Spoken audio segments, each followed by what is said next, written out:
Okay, good day. Introduce yourself. Good day, Ma'am and Sir. I am Hazel Pagkakata. I'm 38 years old. I have two children, aged 19 years old girl and 15 years old boy. I am Iglesia de Cristo. Are you married? Widow, Widow. Since when? 2014. Since 2014. Okay, and who will look for your kids if you're going to Hong Kong? My mother-in-law. So your family allows you to go abroad. Yes, Are you an ex-abroad? yes, ma'am. How many or what country you are experienced before? Singapore, Singapore. For how long? 9 years. How many years? 9 years. 9 years. You started what year? 2015, Until 2024. what month did you went back here in the Philippines? March 7, March. 7, 2024. Okay. So why you decided to go home? I decided to work Hong Kong for my children's future and a little bit up to my family. Okay, so you decided to go home to apply in Hong Kong. Yes, ma'am. Okay. And how in your previous employer in Singapore, how many members of the family did you serve here? There are 3. Who are the 3 members? One couple and one How old the child when you start working with them? 10. 10 years old. The kid is a girl or a boy? Well, Girl. What did you do as a helper in the house?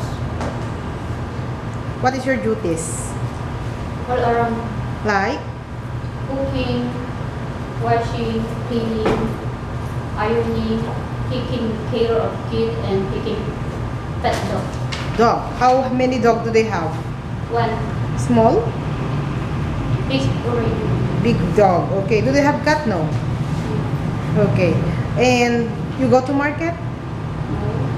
Okay. So the employer went do the marketing. You cook for them? Together with my employer. Your madam? Yes. Okay. You cook Chinese food? Only I assist my Okay. So madam do the cooking, like you only do like assist her and prepare the dishes, right? Okay. And you have day off before here? You have day off? But only one off. Once a month? Yes, Okay. And but you have a good relationship between your employer here? good. Good relationship. Okay. And you want to work in Hong Kong for your children Yes. now. How long you want to work in Hong Kong? Until they want me to work for them, then I will try all my best. Okay, so until your employer needs you, you will work with them. Your future employer in Hong Kong will only offer you twice a month off, and the 2 other off will pay you. Is that okay for you? It's okay. Are you willing to look for a newly born baby in Hong Kong? Yes, ma'am. You love kids. Yes, ma'am. Can you handle naughty kids? Yes, ma'am. Okay, there's a grandparent staying in the house. There's no problem with you. It's okay.